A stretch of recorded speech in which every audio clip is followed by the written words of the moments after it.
started. Emma, welcome back to Roland-Garros, and congratulations on your win in Strasbourg. Can you just tell us how that win helped your preparations for this couple weeks? Yeah, felt good. Getting the win in Strasbourg, I really wasn't expecting it, but I've been enjoying my time out in the clay courts and having fun, working hard and trying to get better. And took a couple months off and then came back feeling pretty good, and definitely a quick turnaround coming into this week, but I'm ready to go and I'm excited to keep playing. Congratulations on your win. I enjoyed watching your interview where you're holding the enormous trophy the entire time of your life. That looked hard, challenging, but fun. I'm curious, just if you can talk through your last few months, what's been going on, and what the sort of road to getting back on court has been like, and being able to, I guess, play this kind of level so quickly. Yeah, I had some health stuff to work through. I think I haven't been feeling my best for probably a couple years now, year and a half maybe, and felt like I could play through it and just continue playing and it'd be fine. And then it kind of got to a point where I felt like I gotta just stay home and focus on my health. And then came back to the tour when I felt like I was ready. And now I'm feeling good physically. I feel good mentally. I'm enjoying my time out in the court, and I feel grateful to be back on tour. I think when you step away, you kind of have a new perspective, and you can come back just with a lot of appreciation to get to live this life and travel the world and play tennis. And there's always new experiences to be had and new people to meet. So I feel really grateful to be back out here. Do you feel like those health issues are under control now, or is it still something you're figuring out? Yeah, it's a little bit of a work in progress still, but I made huge strides when I was home, and I'm feeling pretty good. Just congratulations on the win the other day and today. Just on the health stuff, is that exacerbated by playing tennis, or is it something separate that people go through? Definitely exacerbated by playing tennis. The tour is tough, and it'll take it out of you, and it's kind of constant travel and a lot of stress on the body and the mind, and you're always in unfamiliar environments and competing every week. So it definitely takes a toll on the body a bit. So what did those couple months look like? Was it just sort of sleeping a lot, resting, put the rackets in the closet, or was it one of these things where people are on the practice court every day fighting to get back, or somewhere in the middle? Yeah, a bit of both. I kind of took a couple weeks to regroup a little bit, and then I was back on the practice court shortly after training, and getting physically ready to come back to the tour. So a little of both. Did you always know you wanted to come back?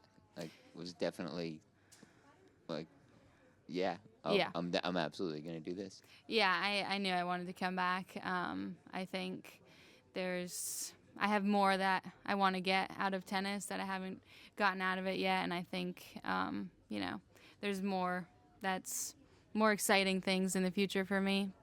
There wasn't really an option for me to not come back. What did you miss about it? I think I missed the challenge of it. It's a really, really hard sport, and every week presents a new challenge and a new obstacle. Every day really is a new challenge, and that's something that I don't get when I'm away from the tour. So I like how hard it is, and how much it just challenges me mentally and physically, and it's makes me be a better me, I think. So that's what I like about it.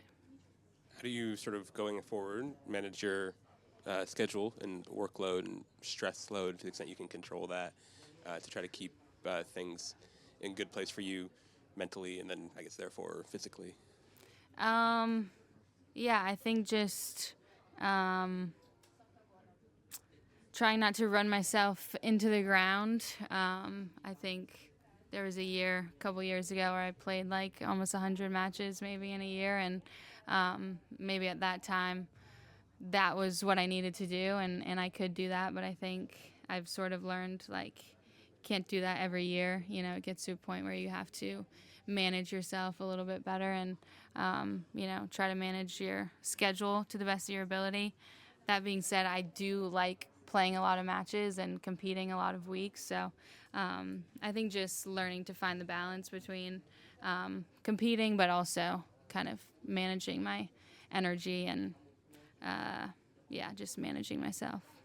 I guess getting a win like Strasbourg relatively quickly after you returned to tour, is that something you would have expected? Did you feel like you were ready tennis-wise, physically, to be competitive at that sort of level and beating the kind of players you beat? Yeah, I was honestly surprised. Like, practice is one thing. You can feel really good practicing, but it's totally different when you get back out in the match court. And I knew I had a lot to learn on the match court. I still do. But I was kind of surprised that it came back relatively quickly. And yeah, I think I learned a ton last week and, you know, kind of really put a lot of physical and mental things together to be able to, win some high level matches. But yeah, I was a bit surprised that it happened as quickly as it did. Just in terms of things happening fast, I mean, that's kind of was your career trajectory a couple years ago, at least. I remember before Australia one year, a couple of foreign reporters asking me who you were, and because they didn't know your name, and you were seeded at that tournament, and you just kind of came out of nowhere for a lot of people, it seemed like. I mean, looking back, how fast do you realize now how sort of fast things came for you in that stretch of your career? Maybe was that a lot to process, to handle, and to adjust to in that time? Yeah, things did happen really fast. I think at the time you're just, you know, kind of living week to week, and it doesn't feel like it's happening that fast, and you feel like, you know, you're processing everything and taking everything in, and then when you look back, it's kind of not so much that way, and you realize, you know, things happen really fast. And you know, I'm 25 now, and I think about me being 22, and it feels like I was so young at the time, and I didn't know anything, and I still don't know anything, but I have a little bit more experience under my belt. So yeah, I think, you know, these past couple years I've been able to kind of process and settle in a little bit more and kind of get more comfortable with the ebbs and flows of the tour.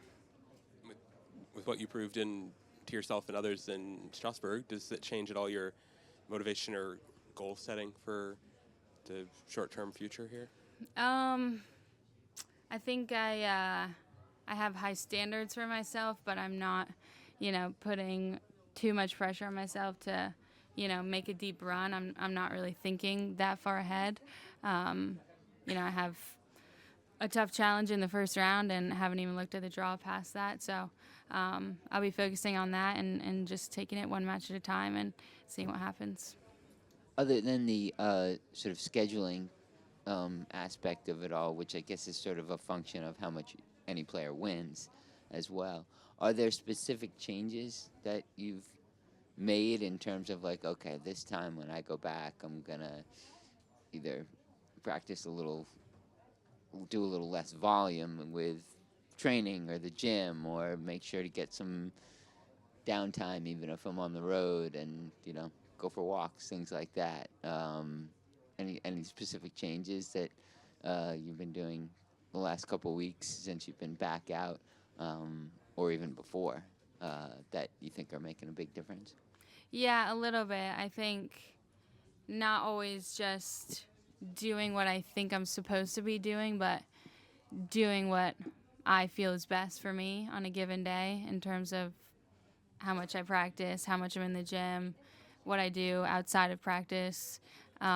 So, yeah, kind of being a little bit more pragmatic day to day. And if I feel like, you know, an hour on court is enough for me that day, then do that. If I feel like I want to play 3 hours, then do that. And, being able to adjust and adapt a little bit more day to day, I think is something I'm doing a little bit differently. And then I also felt like before I kind of, you know, I wanted to take every city in and do all the things in a city, and I was kind of just, you know, running myself into the ground a little bit. So I'm resting when I need to rest now and getting out when I feel like I need to get out. So yeah, kind of just like managing my energy a little bit better. Any good grandmother conversations during the time off? Oh yeah. Advice you got? Any good? Grandparents are pretty good about giving advice to at least my kids where you were curious if she told if you had any good conversations. Yeah, we did. I saw her. Saw her a good bit when I was home. No real advice, really, but you know, when you spend time with your grandparents, my grandmother specifically, it's so grounding. You know, like she's incredibly wise, and you kind of realize that there are a lot of things that are more important than winning or losing a tennis match, and family's definitely up there in that category for me. So that was definitely a grounding time.